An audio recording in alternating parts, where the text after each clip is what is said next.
Hi there, welcome back to the YouTube channel. I'm back again with another deck tech. Please make sure you hit the subscribe button. A couple of people have stopped subscribing over the last week. Not sure why, but please help me get there. I'd like to, at some stage in the next 10 years, get up to 1,000 subscribers. So if you haven't subscribed to me before, please hit the subscribe button. Anyway, today's Commander deck tech was set to me by one of my moderators on my stream. There's a link to that in the description, so yeah, you can always come give me a follow over there as well. He likes drawing cards, and what he wanted to do was basically draw his entire deck if he could in a more not super CEDH way, but more in a kind of power level 5 to 8 sort of way, and win that way, or win somehow by doing that. But realistically, he just wants to draw cards. So he set me a challenge. Can I build a commander deck around Prime Speaker Zegana? If you don't know what Prime Speaker Zegana is, it came from Gatecrash many years ago now. And it's 2 and 2 green and 2 blue. And when you enter the battlefield, you get to put X +1/+1 counters on it, where X is the greatest power amongst other creatures you control. And when Prime Speaker Zegana enters the battlefield, you get to draw cards equal to its power. Now, there's no May effect here, you have to draw them, so you have to be careful when you've cast Prime Speaker a few times. So what this deck is going to do is draw cards and ramp hard, because Prime Speaker will get killed. I'm not going to lie about it. It will get killed, it will get countered, it will get stopped. So you need to cast this a few times to hopefully be able to hit the win condition that you're looking for, play it out, and then win that way. Hopefully you've got 1 or 2 in your hand already, or got 1 or 2 in play already. But anyway, that's what the plan is. Draw as many cards as we can with win conditions in play so we win. So, how are we going to do that? Well, we're going to do it like this. So, what's the aim of this deck? The aim of this deck is to draw cards and then win off that. Now, I'm going to do this a bit differently than normal. Obviously, we've got the lands, and I'm not going to go through them. You've seen them all before. They're blue-green lands. Red Equity Towers here. Temple of the False Gods here. Then we've got a bit of a heavy ramp selection for this deck. We've got Lotus Bloom, we've got Mox Tantalite, we've got Soul Talisman, we've got Jeweled Lotus, so we can get the Prime Speaker out fairly early and easily. We've got Soul Ring, we've got Arcane Signet, Moss Diamond, Sky Diamond, Commander Sphere, plus Solemn Simulacrum, because I now count this as draw. Ramping, basically. But what we really want to be doing with this deck is getting to a point where we can win with either we can win through beatdown. I'm not going to argue that. There's still, the ability to beat down, and we've got some things that help that, but we've got a couple of things. So, as usual, just going to go through the deck quickly and talk about the key cards in the deck. So, Serum Visions, Elixir of Immortality. Now, Elixir of Immortality may seem strange to a lot of you, but I have it in here because, Lotus Bloom has to be sacrificed, Jeweled Lotus has to be sacrificed, a few of the other things like Sylvan Scrying, 3 visits that we're getting to, Farseek. We may want to do them again and again and again to thin the deck out and get the card numbers down. Hence why Elixir is in here. It also gives us a little bit of buff, because there's been, a few of the decks I've been playing against recently have been more beatdown orientated. So I need some way of making sure I've got a little bit of life gain in the deck, just so we can keep ourselves alive during the games. But anyway, Serum Visions, draw a card, scry 2. Really does help the deck, and gives you that draw. So how are we going to win? Well, the first way we've got of winning is Triskaidekaphile. This is the 1/3 card from, I forget which one it's from, Midnight Hunt. I always get confused with the symbols. If we've got exactly 13 cards in our hand at the beginning of our upkeep, we win the game. Unfortunately, it's a 1/3 creature for 2 mana that's quite easy to kill, but it's still a possibility of what we've got in here to do. To help us keep it alive, we've got Counterspell and Mana Drain, which always seem like fun. And then we've got Elvish Visionary to go and look at things. We've got Heroic Intervention to keep it alive if we need to. And then some of the other things, 3 visits, Sylvan Scrying, go and fetch land out. Coiling Oracle, look at the top card, put it in your library. If it's a land, put it into play if there's anything else in your hand.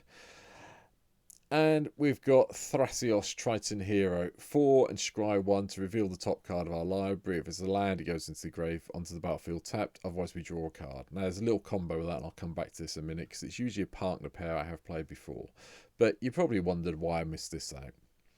I think everyone who's played Standard at any stage over the last few years has probably lost to Thassa's Oracle, even before, hopefully not during the face-to-face time during the pandemic. But we all know what Thassa's Oracle does. We're going to look at the top X cards of our library, with X is a devotion to blue, and put one of them on top of our library, the rest on the bottom of the line of order. And if X is greater than the number of cards in our library, we win the game. Now, between Thassa and Prime Speaker, which you'll hopefully both impay, that gives you a starting devotion to blue of 4. And some of the other permanents just bounce it up even higher than that. You know, Coiling Oracle, Thasios, add 1. You know how it works. I'm not going to go on about it. They're sort of like 2 of our win conditions. Going into, we've got Signet, Moss Diamond. I've said all about them already. Going over 3 drops, we've got Jace Bellowing. Party Jace, as I call him, because basically if you +2 him, no one really kills Jace. They just let you draw the cards because they're getting something from it as well. Bear it in mind. Cultivate is to help us ramp out a little bit more. Gilliana, Caller of the Wildwood, is just so we can have a little bit of mana ramp. But we do have quite a few spells, as you can see in the deck picture at the moment, which I'll talk about, that have a mana value of 6 or more, so it gives us another way of drawing. Search for Tomorrow is ramp. Edric, when we get some creatures out, they get us to draw cards as well. Helps us get to that magic 13 number, or low enough that Thassa's Oracle will go off. Yeah, right, it's blue-green deck. Oku's in it. Does Oko need to be in here? Whatever, it's blue-green deck, it's Oko. Okay. Right, Uro, Titan of Nature's Wrath's in as well, just so it gives us a nice little attacking creature when we get the escape off. Also, it helps ramp our mana and gives us a bit of life as well, which I like. And obviously, Filigree Familiar does the same thing for a generic mana of 3 for a 2/2. We can gain a couple and draw a card when it dies, so we can't complain too loudly. Going on to the 4 drops, the other win condition in the deck is Jace, Wielder of Mysteries. If you don't know what this Jace does, it's 1 and 3 blue, as you can see, for 4 loyalty. And it says if you draw a card while your library has no cards in it, you win the game instead. Okay, does a little bit of milling, it does a little bit of card drawing, and then, if you do the -8, you can draw 7 cards, and if your library has no cards in it, you win the game. So it gives you 2 ways of winning the game, so bear it in mind.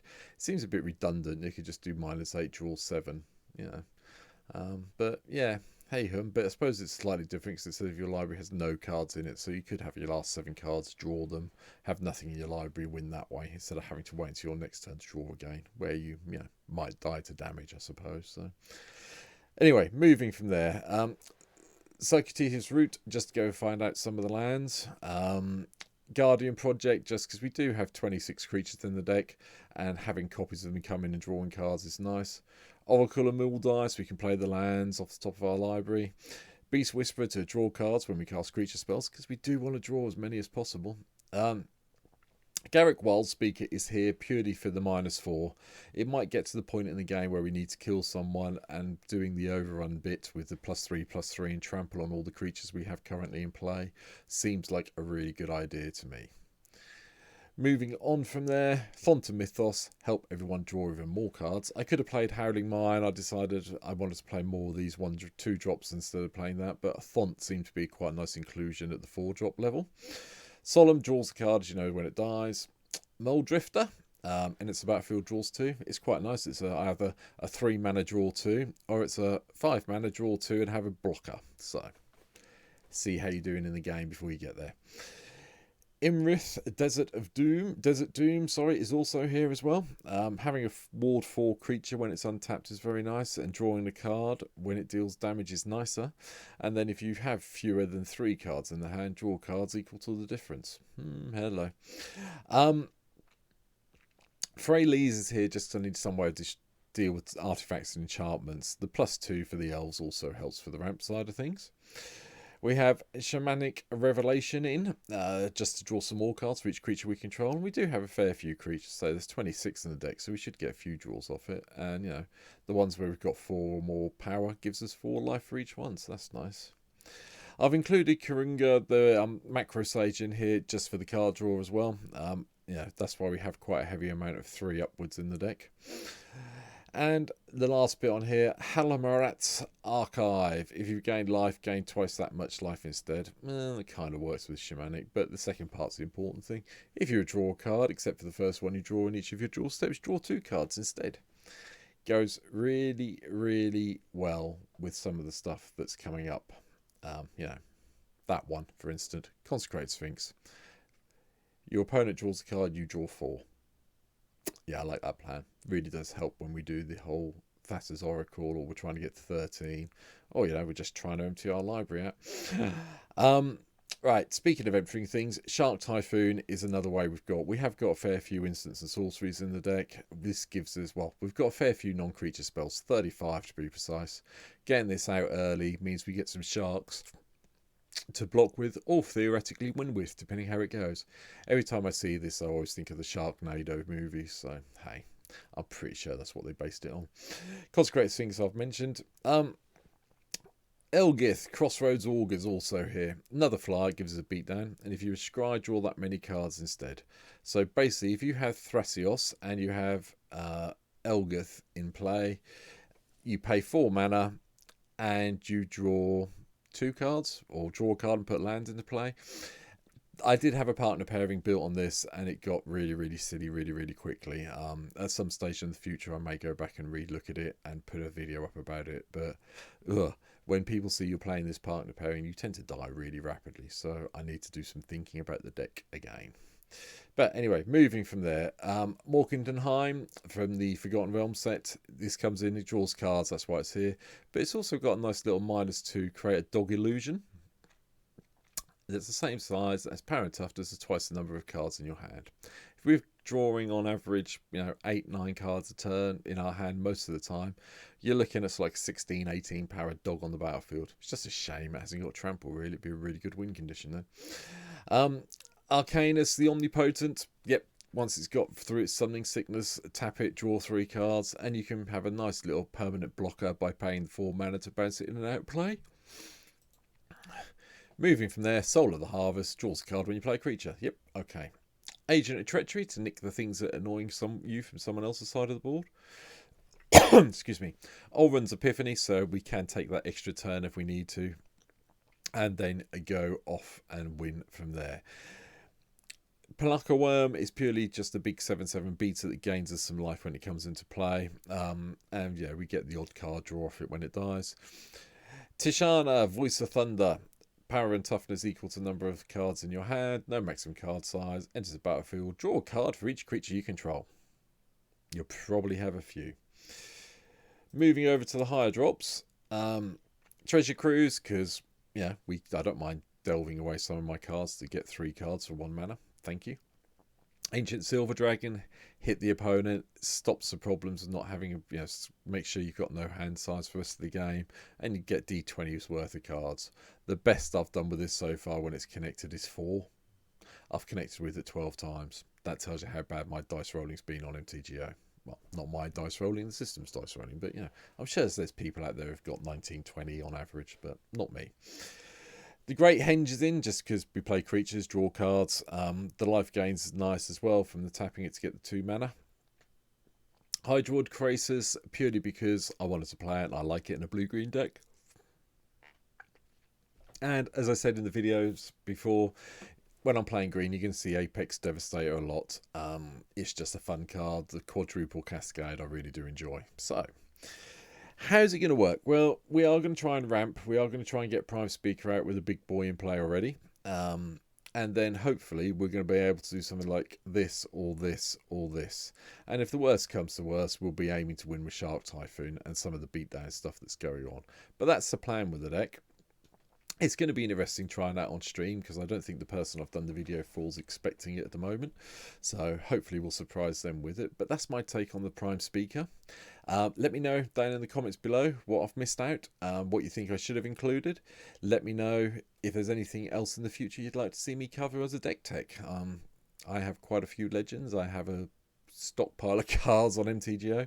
So, I can do quite a few of the things, not the more expensive ones on MTGO. But, if there's something you want to see that I haven't done yet, I mean, there's nearly 200 videos on the channel by now. Let me know in the comments and I'll try and cover it. And, if you let me know who you are, I'll even dedicate the whole video to you as long as you've hit that sub button. But that's it for now. I'll catch you when I see you on stream. Come and check me out, or, I'll see. Hopefully you'll watch the next video. Take care. I'll see you soon. Bye.